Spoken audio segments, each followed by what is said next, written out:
crazy. And my mom, if she ever watches this, because I don't know after our last one if she will, but she would get me for the good and like have or got. I would mix those up all the time. So yeah, awesome. Thanks. Yeah. You better work on your pronunciation. Yeah. Yeah. Pendeco. And Echo. So what's up? What's been new, Mr. World Traveler? Yeah. Just got back from some overseas touring and stuff. I was on the East Coast for a little bit too, and got some pretty good concerts in. Got my Oh, I don't even no. yeah. Uh, Your shirt's on the way. You got the same exact shirt, but much girthier. nice. Oh yeah, here. Let's do that. I almost forgot. I've been in such a professional mood lately. You got, I am rocking some ammo for my arsenal today. okay, right on. Underneath the class, you know? Yeah. You got a collared shirt on. You got to church it up. Yeah, no doubt there for sure. So, you want to go in a little bit on? Can you say where you were? Yeah. Where have you been? Oh, well, since you asked, I was in D.C. for a week, and that was pretty cool. Yeah, but DC to you now is probably just kind of like, okay, back in DC again. Well, it's all about the concerts, right? It's all about Yeah. who's there playing when I happen to be there, and just trying to find a venue. And they actually have an app there that kind of has a DC Metal Underground app, so it kind of shows you who's playing where. Yes, it's a good spot. There's a lot of good venues out that way for sure. Oh yeah, absolutely. So, but it was a good busy week. Got a lot done there and that kind of stuff and such. And I was in Korea for a week. That was cool. There we go. Get back to yours and my old stomping grounds, and I've got to ask. I know you did. I'm sure you did. I'm sure you indulged in a little bit of the soju while you were there. actually, well, yes. Yeah, soju. I was gonna say, there's no way. There's no way you made it. But my thing is makgeolli. So I don't know if I ever went down the Makgeolli train. What was that again? makgeolli, and it's spelled like Makgeoeoeio. Couple more O's and E's too. Yeah. Something like that. I don't know. And so it's kind of like this fermented rice wine. See, okay. I Remember that thought stuff that that's looks like milk, like rotten milk with clumps. oh the milk soju. Yeah, the milk. Okay, see, because soju is also rice wine. Yeah, I think it's probably. I thought, but I would in the stores, I would always see the one that looks like milk, and I remember looking at it and being like, nope. Yeah. When if you don't shake it up right and enough, then it just when you start pouring it towards the end, it starts getting clumpy. Oh, no way. So it curdles too? Well, it's fermented, so it's literally bubbling. So that's what causes the carbonation in it. Yeah. It's only like 6% alcohol. It's not strong? 6%? Nope, not at all. Wow. Now they got That's like a beer. Yeah. We got the flavored makgeolli now, where my wife likes the banana makgeolli, and it tastes like banana milk or like banana now and later or something. I mean, that would probably be good. It's just it's the color for me. I don't know. The whiteness of it all just got me. Clumpy whiteness. Yeah, well, and I know how dangerous the clear stuff was from hitting a couple of clubs and just getting one of those Kool-Aid Man head buckets. The Kool-Aid. Did you ever get the actual fishbowl where they put little plastic fish floating around in your? No. Hold on. Was that at like a special spot, or did they do it all over? It seemed like they did it all over, but that was 21 years ago. Yeah, we went to one down there in that little Itaewon area where it was literally a Kool-Aid Man head bucket. And they filled it with soju and put like 5 Kool-Aid packets in it and just let you go to town. Yeah, that's nothing's changed. It's still the same. I was just there in Itaewon. Looks the exact same. The same restaurants are still there. Really? That's actually kind of cool. Really? So all growing up, and yeah, it was pretty cool. I went back to my favorite restaurant called 1978. So I thought it was called Busan Galbi, but it was actually called Busan Kalmegi, and so no one could find it when I told them where to go. And Where is it? it's down in Gongdok. It's where the big giant gold man was, the gold man statue. I know exactly where the Goldman statue was, but I almost feel like I also know the name Busan Galbi.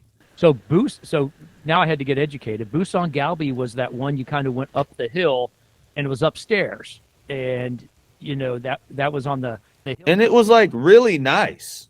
Yeah, it was like way too classy for us. Yeah. Yeah. Oh yeah. So I mistook that one for Busan Kalmegi, which I call 1978 because the only thing on their sign that I can understand is says 1978. 1978. That's when it was established. Nice. So we've been calling it for decades. We've been calling this thing 1978. And Yeah. I've been there since 2017. So you and I left in what 15? Yep. I was there like 17 or 18, and I have been back since. And the dude, mom and dad remembered me. Like That is crazy. asked about Justina, like by name. We hugged. That is crazy. Pictures. People underestimate that the culture and just the networking and the relationships that you make when you're doing stuff in these areas. You know what I mean? Yeah, so much fun. So I can't wait to go back. And, I'll be back there later on, and later on in time and space. So it'll be good to keep going back there. Oh yeah, you'll probably go a few more times. I love being in the. You didn't run into old Jakovac, did you? No, so I ran into a couple of others, and Jakovac just happened to not be there that day. No fucking way. How Jakovac of him? Yeah, so Jakovac. So God. yeah, so he's first sergeanting over there. With a diamond? Yeah. Nice, man. Damn, I remember him being worried because I know, like MOS stuff as far as promotion was going was for his MOS was looking kind of tough, and I think he was able to kind of squeeze through and really show out and get what he wanted. But also, great segue back into the metal because Jack, we're about to go on a tangent. If you can't tell, it's been a little bit since Rhett and I have talked, but. Jakovac, a fellow metalhead, fellow military grade metalhead. Yep. He Back into the metal. No metal shows in Korea though. No, come on, man. I mean, Yeah. Korea. If you're gonna go to that far, you're gonna go to Japan. You're gonna go to Australia. Yep. Matter of fact, I think the only show, other than Tenacious D, which was awesome. You're wearing an Electric Callboy shirt. I don't want to hear it, but it was awesome. But you're right. The only other concert that I saw like the whole time there, I think, was Snoop Dogg at the Olympic Center or something. Skid Row was there. Really, that'd have been sick to catch. Yeah. That'd have been awesome. Festival with a bunch of metal bands that were there. So. Man, one of the things, Rhett, out here. So now that we know what you've been up to, I have started working at Vibes Event Center and the Rock Box and Vibes Underground and a bunch of other fucking places. But I met, speaking of the Japan scene, right? Because you're right. I hear it's awesome for metal over there. And of course, Australia. But the Enterprise Earth engineer, his name was Andy. Shout out, Andy. He was really cool about explaining like just a lot of the things that engineers are wondering about as far as monetary concerns and stuff like that, how it all works. But he's looking at going to Europe and then I want to say he said he was going to Japan. Oh, that'd be cool. Japan's a hot spot. Yes, it's a very hot spot. So I'm hoping when I'm over there to get some, maybe find a concert or two. Yeah, there are also some emerging Japanese metalcore bands. You might be able to find some super sick shows over there. Yeah, they do have their own scene, and it is legit. Yeah, I think the band that I'm thinking of from over there, I want to say is called like Sailing Before the Wind or something. Yeah, it sounds very poetic. They're on a U.S. tour right now, crushing it, but they blew up, went viral in Japan. I'm going to sound like such an asshat if I'm wrong, but I'm pretty sure it's Japan. You know what I mean? Yeah. But yeah, dude, they're fucking blowing up. And speaking of asshats and hats, Schwanz hat. Yes. I had a Schwanz moment at the Enterprise Earth show. They played with this band called Body Snatcher, and I knew they were from Switzerland. And it wasn't Body Snatcher, was it? It was the albino dude. Oh yeah, it wasn't Body Snatcher. It was Paleface Swiss. Cut marks. Bloop. So at the Enterprise Earth show, they also played with Paleface Swiss. Yeah. And I knew, like, obviously they're Swiss. So I went up to them. I was like, guys, at the risk of sounding like a total dickhat, can I get a picture with y'all? And dude, they lost it. all night long. Every time I'd come around, they're like, "Oh, Schwanzat." I'll be like, "Yep, that's me." Do they all talk like that? This Schwanzat. Oh yeah, dude. At one point in the show, they were in between songs, and he said something, and he was like, "Is there anything we can do for you other than being too sexy?" So awesome, man. Yeah. That reminds me of an old band called Angel Dust, a German band. You're Oh God. wearing denim, got the jean jacket and with the matching acid wash pants. And Oh, the This is acid back wash in the- days. this is back in the mid '90s, right? Yeah. I mean, they rock so hard. I still listen to those Angel Dust albums. They're just so good, but they're so Deutscher. I love it. You're just so Yeah. German. Yeah, well, I mean, apparently that's where it's at. A European anything when it comes to metal. But you know what was weird? I asked him about the Swiss scene, right? Like the scene in Switzerland. And he was supportive of it for sure. I mean, I'm not going to go on a podcast and say he was talking shit about his hometown. But he did say that there is a difference in crowd. Like the crowds there tend to be, for lack of a better term, like kind of prudish. Like they'll show up, they'll come to the show, but there's not a lot of movement. You know what I mean? Oh, dude. So the standard operating procedure is the opening act doesn't get a head nod. The second act, you'll get some head nods, but the arms are still crossed. So they really do. Oh yeah. And then the headliner, freaking balls to the wall, man. I mean, Really? chaos. It's awesome. But- Wow. I guess that's kind of a normal thing. Yeah, but I saw, I think it was Slayer and System of a Down, right? And it could have been My Dying Bride. I don't know, whatever. But anyway, Yeah, I just remember System of a Down was like the opening act, and so they're like just cussing and screaming at the crowd because the crowd just wasn't getting into it, and they weren't having it. And they're Armenian American, right out of LA. Oh yeah, no, I'm very familiar with that. I was huge into System of a Down like high school days. Yeah, I still get into them every once in a while. I think Serge is a very unique and talented vocalist. Oh yeah, his new stuff is even really cool. It's more folksy, it's more going back to his. Is it with System of a Down though, or is he doing solo stuff? Okay, I thought I had heard that he was doing some solo stuff. Kind of more, homelandish type, historical heritage type music and stuff. So, but I mean, they were just screaming at the crowd, and we're like, dude, tone it down a little bit, guys. This is your first tour overseas. You're from LA, Yeah. different scene. No one knows who you are yet, but then I mean, they still crushed it. But then you have a couple of dumb Americans were out there, throwing bows, trying to start. And just no one was having And it. the Germans are just looking at you like 9. So God. yeah, but what are you gonna do, man? Hey, did you? Cultural differences. Speaking of cultural differences, can we talk about this drummer from Japan in that pink outfit playing this kick-ass song?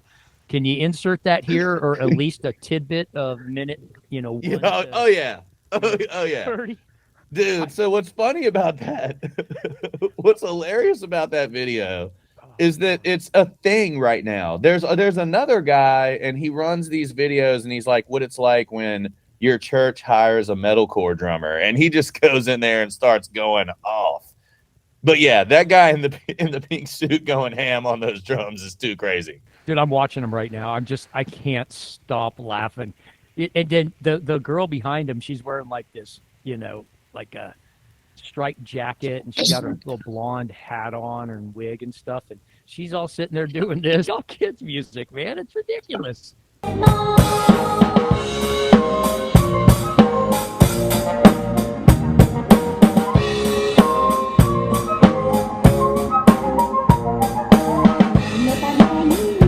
I love it. Well, and think about what must be going through her mind as she's sitting there, because she's like, okay, I was worried about this. I'm getting shown up by the dude in the pink. Now I have two choices. I can be lame, which she proceeds to be, or I can join the pink forces. And I feel like it would have went better had she just started going nuts. But she's not even singing. She just I think she's like she's the MC or something. She's It's she's oh, got a clipboard right now, and she's just kind of doing this, and that stupid flute is just.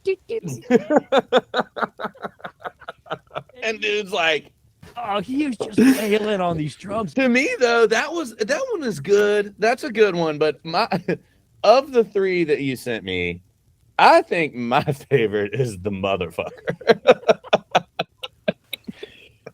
I wasn't. A legend, man.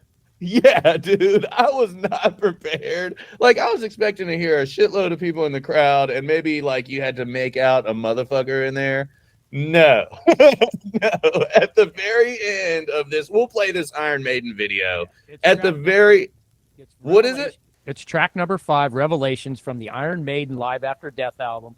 Just go right to about 550, and right at 556, it gets quiet and it's perfect. And this got put out on their CD. Oh, Rhett literally sent me a YouTube link to go and watch this. And at the very end of it, he's right. Everybody gets quiet, and you hear this one dude. He's like, motherfucker. If I were Iron Maiden, though, Rhett,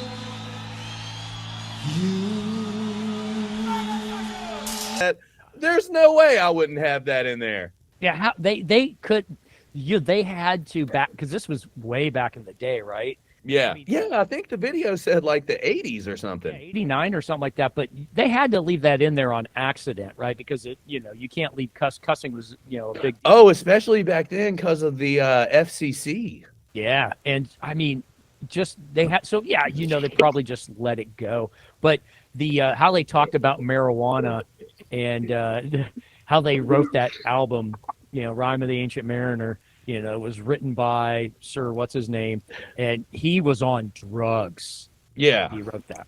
Fact police. Yep. Fact police. One, it's crazy that it ties in with the other video because of when it was and what they were talking about on the marijuana part. He's like, in the 19th century. I mean, and we're sitting here like shit we do today. Like, oh, back in 87, man, you don't have to fucking worry about this shit, Yep. But they did the same shit. And then he starts talking about the Queen. Tale as old as time. Babe, I don't know. Is he Sir Bruce Dickinson yet? I think he's a sir. I think he got knighted. Who knows? Who? Bruce Dickinson. Really? I don't know. I just made it up. No, Rhett. They do shit like that, bro. He probably is. Hey, this podcast is not based off of facts. This podcast is based off of feelings and emotion. That is very important to realize.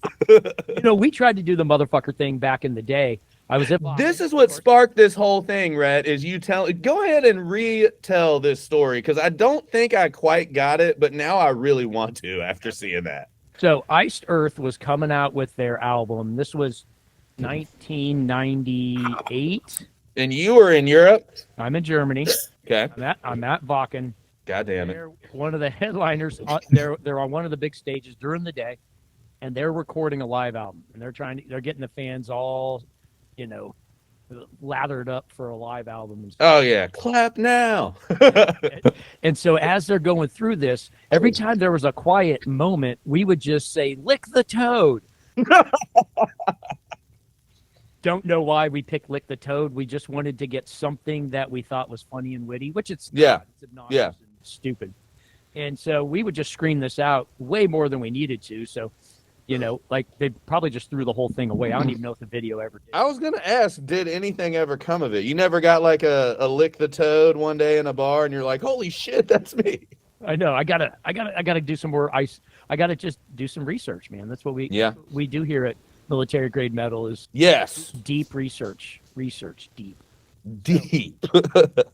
So we started doing Lick the Toad, and then everyone around us started chanting Fick der Tod, which means F the dead. And we're like, no, it's Lick the Toad. But you know what? It just did not. Oh, they thought you were saying the other. What? How do you say it? Fick der Tod, which means F the dead. And I'm going to do this. I'm going to learn this. Feek, like Feek? Yeah, sure. Yeah. Feek der Toke? Like Toke? Tote. Feek der Tote. Oh, that's God. Everybody says that I'm sure Chinese is hard as fuck, don't get me wrong, but even German, dude, it just seems tough. Awesome. German's awesome. Dude, they got these really long words like Neue und Gebrauchtwagen. And what does that mean? New and used cars.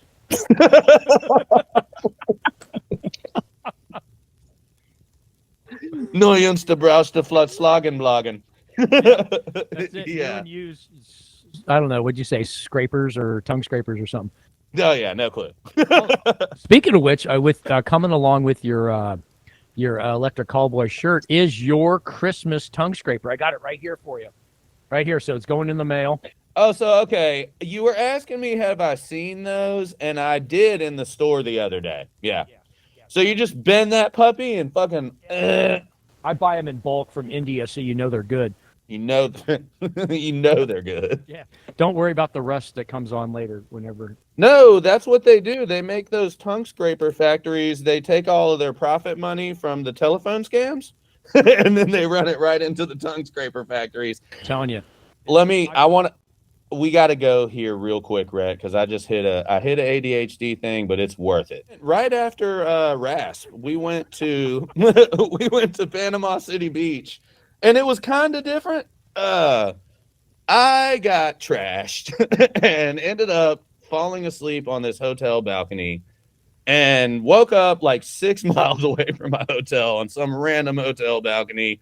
Get in the elevator to go down, and these dudes are in there like headed to the beach with a cooler, and they're like, "Man, do you want a beer?" And I was like, "Yeah, I'll take a beer. I've had a rough night." They're like, "Yeah, we know you were in here all night bellhopping for," like, I was in the elevator. "What floor, sir?" Boom, and then just going. Well, the fucked up thing is I didn't have my phone, right? And I knew that it was no lock on it. I knew specifically that there was no passcode to get into my phone, and I knew what I was doing on there. You know what I mean? So I literally called my mother and was like, "Mom, I just want to tell you that I lost my phone. If you get any sort of crazy," because dude, had I found the phone? Yeah. If I found the phone, I was calling your mom. I would have sent her some. Oh, I'm going, first of all, I'm going straight to photos. I'm not asking for $200. I'm pass and go straight to photos. See if I can just wire myself some money first, right? That's probably pretty smart too. Yeah, I guess. But anyway, my mind was on my photos. I was like, man, if whoever got my phone is anything like me, my mom is about to have a bad fucking day. So I called her, and it was so embarrassing. She never even got any messages, but I was like, "Mom, just in case, I was talking to this girl. I think I've got some pictures. I lost my phone. I know they're going to text you." And I don't even know. Like, that phone could be in the garbage. You know what I mean? But it was just kind of relates to the old Snapchat dick pic fiasco. You live and learn, you know. Yep. It comes with, that's called wisdom. Yeah. Pictures of your own junk is called wisdom. Yeah. Don't do it. And I don't care how many I don't care how many times you have to learn. You will get it one day. But yeah, just crazy shit, man. Different countries, different strokes for different folks. Yeah. I mean, so speaking, while we're still talking overseas, because we got to do Meaty Clackers Award. Yeah. So I think Paleface is getting our Meaty Clackers Award, right? The Paleface Swiss, 100%. Does he call himself Pale? Do they call themselves Paleface Swiss, and he calls himself Mr. Paleface Swiss? So that is such a great thing. I mean, I have no idea what the chances are of them seeing this podcast, but I would hope that they would reach out and fix us, because I don't fucking know. I know that the band is. We're going to tag him in it, so we will. I'll put the conundrum in the description, because I called him Paleface, you know, but he probably just gets that shit a lot. I really, you're so busy, man. It's hard to get like names of the artists and shit unless you already know who they are. But Meaty Clackers Award, as far as I'm concerned, and pre-show, Rhett we talked about it. We're going to give it to the Mr. Paleface himself. From Paleface Swiss. Paleface, if you watch this, comment your name. We love t-shirts. Also koozies. We also love to give away t-shirts and koozies. Holy shit. Yeah. You know what I mean? A t-shirt and koozie. Let us know. But yes, from me, Meaty Clackers all the way. And the reason is I was excited about the Paleface show because one of my buddies, Aaron Hetzko, the tour's over now, but he was the fill-in drummer for Enterprise Earth. And I had listened to them. You had told me, like, heavy as balls. God damn, were you right? God, I mean, such an epic. Shout out Enterprise Earth too. Such an epic show. Hmm. But then I know that Paleface is really popular, right? I've stayed kind of away from it. And honestly, really, as far as longevity is concerned, I didn't really know that I was going to be landing myself in a position where I was working the Paleface show. You know what I mean? Right.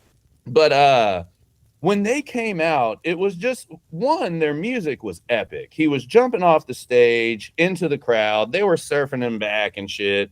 But I want to say that it was his interaction with everybody and how cool they were off stage that really has me wanting to meaty clacker this motherfucker. Because at this point, I've been to a lot of shows. Me and you both, Rhett, have been to a lot of shows. And you know how it is when you go up to someone to tell them good fucking job and they just completely blow you off. You know what I mean? Yeah. Kind of a don't meet your heroes thing. Well, I got to tell you right now, if your hero is Paleface Swiss, meet the whole band. Super, super cool group of dudes. And they put super engaging and they put on a hell of a show. And I ADHD Paleface if you're waiting for me to get to the good shit.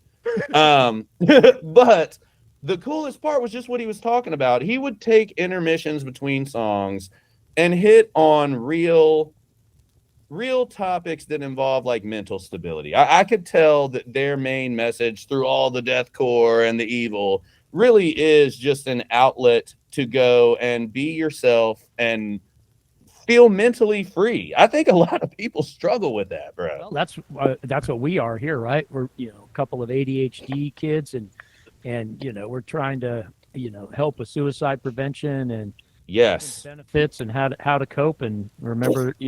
That's what we do too. I mean, that's why metal and military go hand in hand, just because of the stuff you're going through. They do a study though that showed that for those of us that listen to metal and find it calming, it actually does calm us.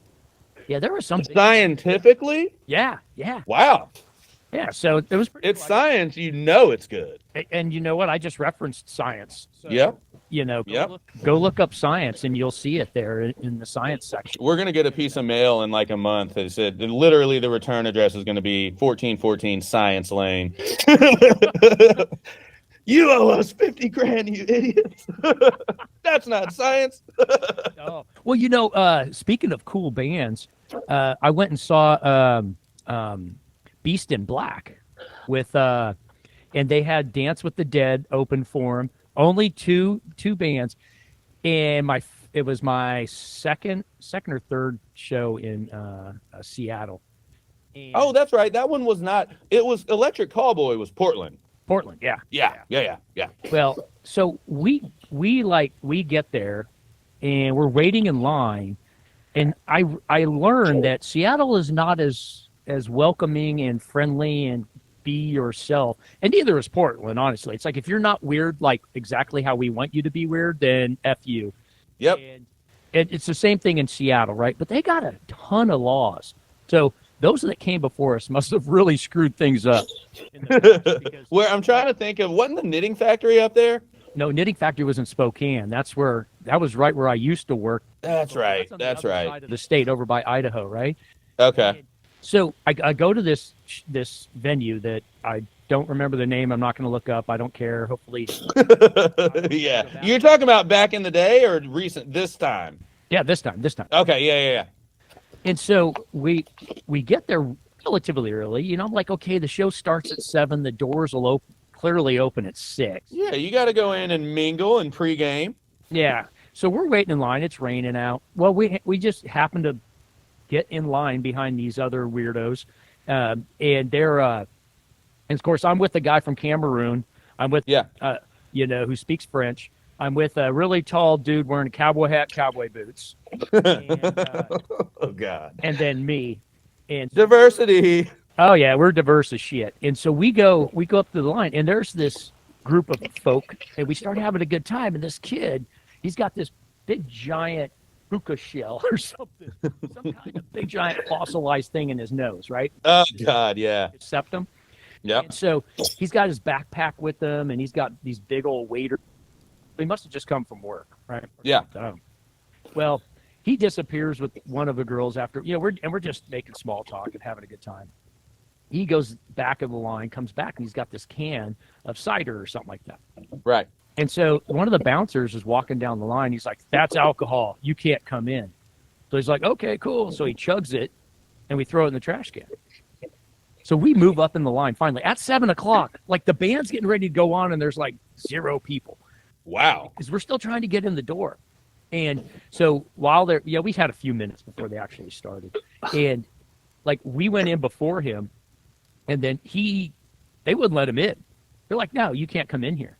So that's crazy. So I remember you telling me this. So because he consumed any amount of alcohol On the streets, outside of their venue, waiting. Right. Because you know what? There's not a guy doing heroin and smack right next to him, right? I don't know what smack is, but I'm sure it's close to heroin. It's heroin, fentanyl. yeah. So that's okay. Smoking weed, just fine. But See, having an open container in Seattle is a big no-no. Yeah, so he decided, and so his decision making. Yeah, what was his next move? So he thought it'd be a really good idea. He's like, I'm ad-libbing here because I don't really know what he was thinking. Yeah. But it was like, you know what? If I could get nice burp. Thank you. Get on the other side of those people that are refusing me entry. Well, then I'll be in the show. I can get in. Once I'm in, I'm behind the line. They can't do anything, right? Yeah. They can't touch me. They can't catch me. They can't do anything. I'm in. I can hide. Yeah. Well, he tried. So that's what he tried. By what means? Just running through them? Bum rush. And the kid was, 5'5", 140 pounds. Yeah. He had a giant backpack too, and they're like, "You can't take that in here either, dude." It's like, is this your first concert you ever gone to? And so he bum rushed him, and then they disappeared. And so, okay, so that was kind of messed up, right? We're kind of bummed. Yeah. We didn't get to hang out with a new friend. So then I go up to the very front row, as people are starting to fill the barrier up for Dance with the Dead. Now, Dance with the Dead is just a 3-piece, no vocals. Yeah, that show came here too. I didn't work it, but our lighting guy in here did work it, and he told me he kind of had the same synopsis. Yeah, and you got to love that kind of stuff if that's your thing. I mean, it's cool. I'll listen to it as I'm just like background noise. Well, it's like it's kind of like an Animals as Leaders type of deal. Yeah, that's exactly. Toast and Abasi, love you. Animals as Leaders, love you. Live show environment though, I want to see faces get crushed. And I just want to see that purple animal monster. That's what we need. You know how at all the shows there's the banana guy? Yeah. We should be the purple monster people. You should. I don't want to because that's hot. Then you damn well know I'm not. So back to the drawing board. Yeah. But speaking of the go ahead. So before the show started to fill up, I'm like, okay, cool. Hey, I'm gonna crowd surf. Oh yeah. Here's the line. So here's the fence. I'm like, do you guys take us around the hallway and then we come back out the back? He's like, no, we escort you straight. And he's like, I don't know where you're from, but we don't crowd surf around here. And I'm like, okay. God damn it. Have you ever been to a concert? Because have you ever been to a metal show? You're a cool guy. So I know you're messing with me right now. He's like, no, we got all these rules and regulations. And I'm like, okay, duly noted. We don't crowd surf in Seattle because I thought Seattle was cool, but clearly not. Damn, that's becoming a thing. Yeah, but he like insulted me. He's like, I don't know where you come from. I'm like, from any other venue where there's a metal concert. So, I don't do this a lot anymore, Rhett, but I will do this now because I feel it, and I feel it to be the truth. So I've been to SeaTac, and that was enough for me. Oh, dude, I love it. I love it out here in Seattle. No, don't get me wrong. I really like the weather. I really like it's 28 degrees outside right now. Well, I understand that it's cold, but I'm a rainy, dreary type of dude. I like that shit. But it just seems it's almost like a New York or Chicago. Like you go in there and the people are just fucking dickheads, man. Yeah. You know what I mean? So anyway, well, not speaking generally here. Told me, hey, no crowd surfing. We're like, okay, duly noted. So we're like, all right, we'll just crowd surf the last song you. At the very end. Did you? Oh, so we proceeded to crowd surf. I think at least Me personally, I think I crowd surfed about 8 times. Oh, that's right. Y'all worked the system out where Yeah. you would stop before you got there. The whole Did crowd you was in on it. Yeah. did you look at them and they look at you and they're like, ah, Damn you kids. Spoiled fuck again. you. Yeah. Oh, we were bad. So And we so would have did it too if it wasn't for those rotten kids. those rotten crowd surfers. Yeah. Oh my God. So we would go up to the front. One time we went all the way to the front and then all the way back. And then I'm like, okay, let me down. So we ended up in the middle, like second maybe 3 or 4 rows back. And we're like in the quasi mosh pit there. And it was a really good crowd Yeah. for a Tuesday night. And so my buddy takes his cowboy hat, a white cowboy hat, and puts it up to the band, and the lead singer put it on.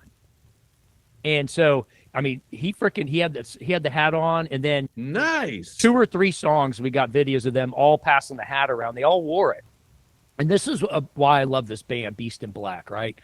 And so after the show, one of the security girls, she's like, "Hey, you want that signed?" Because they're looking for the hat. They'll sign it. So he gave up the hat. She took it back there. They signed it all. I mean, Oh, they hadn't been off stage for like 5 minutes. They're still like heaving and sweating, right? that is awesome, dude. Just warmed my heart. Yeah, that is awesome. Those are the heroes that you do want to meet. Yep. Those are the cool people. And you're right, dude. Right after a show, one thing I've noticed, the first place the artists go is the shower. Uh-huh. The first place before they even go off and do what they do. Things. You do artist type of stuff. Yeah. Just give me a shower. That was cool, man. Cole sent me the flyer for that show, and he was like, "Oh, look at this! I'm working it at Rockbox." And I was like, "Holy fuck!" Rhett just went to that in fucking Seattle. Yeah, I love just being a total fanboy. It's so cool. But so many Man, that part is kind of crazy to me. I had a similar thing. It didn't get me in any trouble or anything, but in Savannah, you can order a drink at the bar, and they'll hook you up with like a plastic cup that you can walk outside with and drink outside. You know what I mean? So being there for 3 or 4 years and then coming home one time on leave, I think me and my hometown buddies went to like a Buck Cherry concert or some shit in our hometown. And I remember walking out with my beer and just I didn't even think about it. I just walked out with my beer, and this rent-a-cop guy, he was like, "You better fucking drink that." And I was like, "Whoa." I was like, "What? Oh shit, Virginia." So I slammed it real quick and threw it in the trash and walked off. But the whole time he was like, "Yeah, you're lucky I didn't take you to jail." And I was just thinking like, damn, dude, you're right. Like, I'm in the wrong, so I can't say anything, but God, it just, it hit me right in the humbleness. Yeah, right in the humble knees. Yeah, right in the humble knees. I felt so retarded when I walked out of that place. But it sucks. There's why are people so uptight and Yeah, I mean, it was clear that I had made a mistake. You know what I mean? Like, I wasn't trying to fight anybody, and God knows there were other people in there that were trying to fucking fight somebody. Yeah. But yeah, that's wild. Yeah, for you, dude, you got to go crazy. Well, shit. Let's move on to the next thing. I think. Moving. All right. So, what would Slam do? WWSD. Whoa. Yeah. So what? I don't know that I'm even ready. And so, yeah, I think the opening of this needs to be a chong. To come up with some kind of automation or Cool thing. Got it. animation. And this is what I think. I'll posit you a situation just to get your feedback. Okay. Hold on. Let me check one thing really quick, Rhett. Yeah, of course. Okay. Yep. What would Slam do? Okay, what would Slam do? Okay, so you're on an airplane to South Korea. You've done this several times. Yep. And you're like an hour and a half, 2 hours into this 15-hour flight. And you got a long way to go. You're sitting there rocking out. Get up to go to the bathroom. You're barely over in the Pacific right now. Yeah. And you're probably groggy. Are you groggy? Well, I am, because I take Dramamine because I get motion sick. So. Yeah. But this is what Slam would do, not what Rhett would do. Right. Yeah.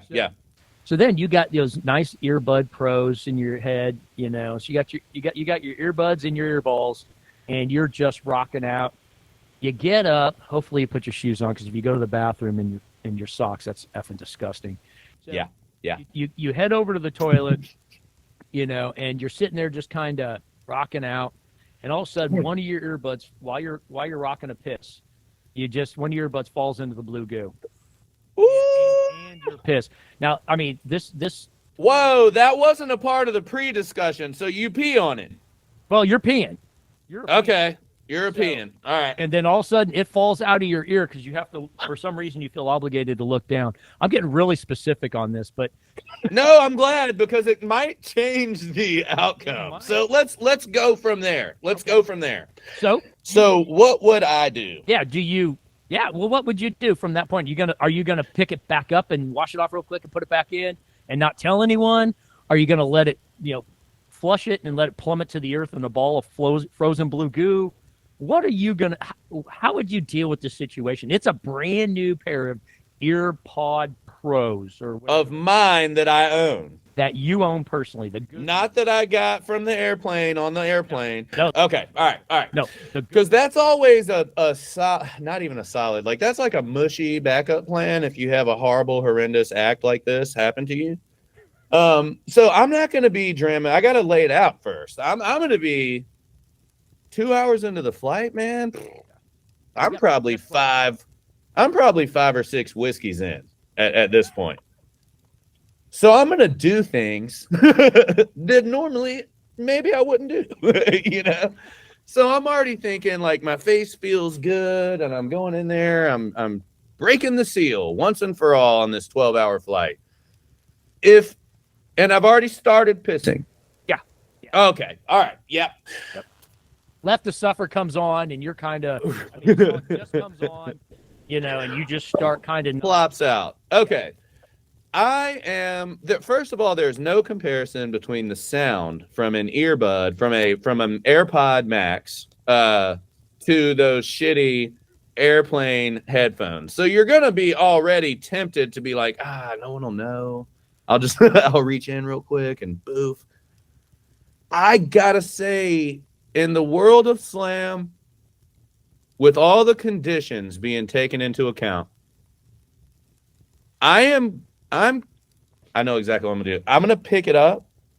I'm going to hand sanitize it off.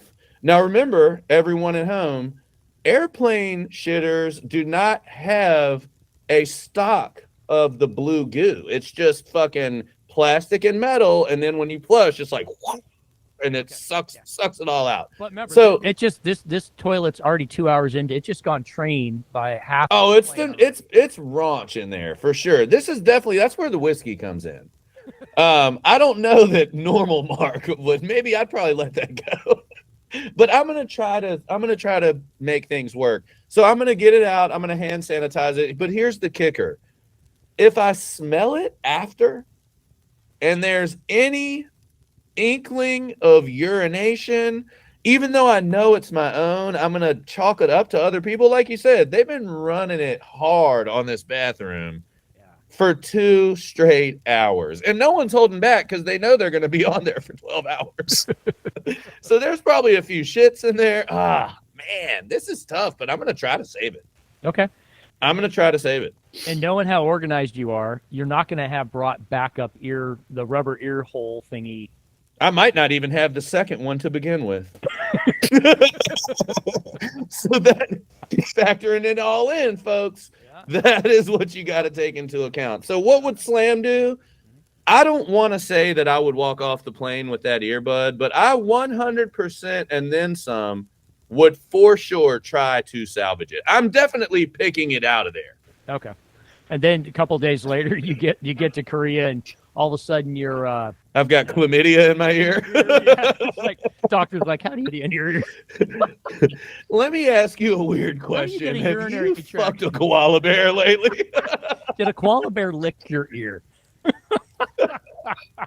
Because it is a known fact that koala bears do give you chlamydia. All right, Rhett, how are we going to wrap this one up, brother? All right, so let's see. Let's wrap this up. I think we should go out here pretty strong with a bit of Paleface Swiss, Mr. Paleface Swiss. Yes. Play one of their vids. And, okay. Let's call it a day. I think we've gone long enough here. Love it. Love it. Everybody, thanks for tuning in. You had Rhett over here, Colonel Rhett, if you will, non-Colonel Mark, military grade metal, stay metal, and listen to some Paleface Swiss.